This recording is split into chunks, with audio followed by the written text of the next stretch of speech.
I've been here about 30 years. And what I've seen is that we've moved from everything was defined in a lot of ways by inside the Raleigh Beltline. My history here in Wake County is I've been here for about 2.5 years, okay? I have 5 children. Well, when I think about my kids and what they got from schools, one of mine is a graduate and one is graduating just this year. I think growing up here that the school was a big focal point in my life. I think we have become a far more metropolitan area, obviously by growth, but yet we've been able to maintain a sense of that sort of southern charm, if you will, by having so many choices for people.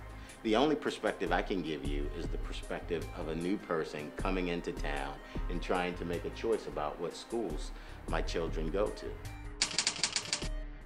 When you have a multiple household like mine with 5 children, the last thing I want to do is have to get one child to one end of the county and another child to the other end of the county.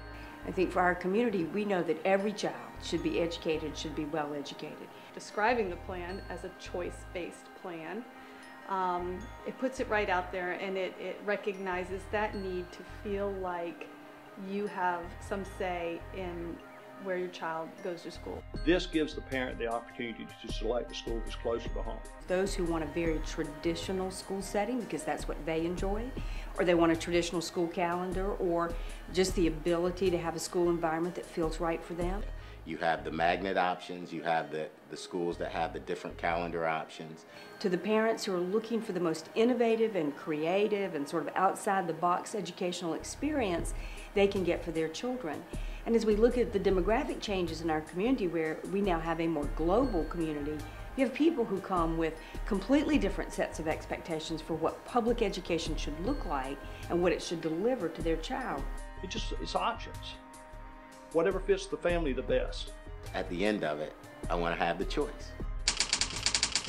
So the fact of the matter is that people, teachers, teach our children.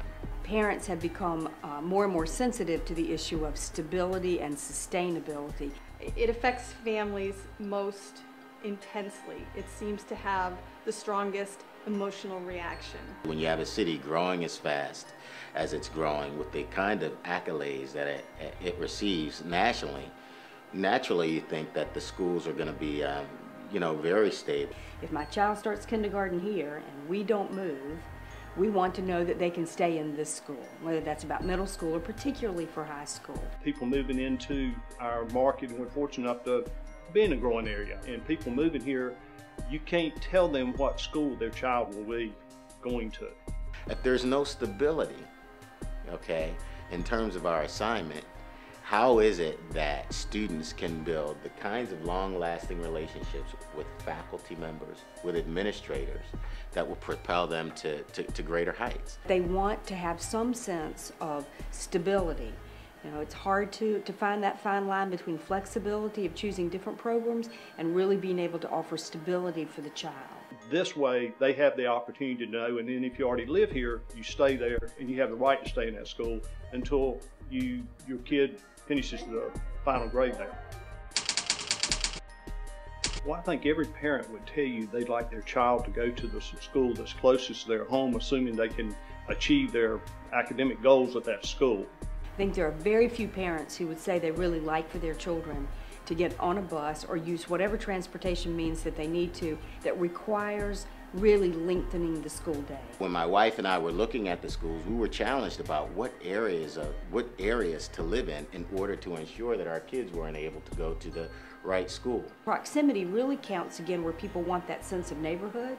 They want that sense of pride of their kids knowing the other children in the same school, or the opportunity to play sports, and for it to not necessarily always be across the county. Which allows me not only to choose a school that is proximate to where I live, but it binds me to my community a bit. That allows for the parent to also be more involved because it's just closer to their house and where they live, be involved in the school. I think that student achievement has to be at the forefront of the choices that are made in this plan.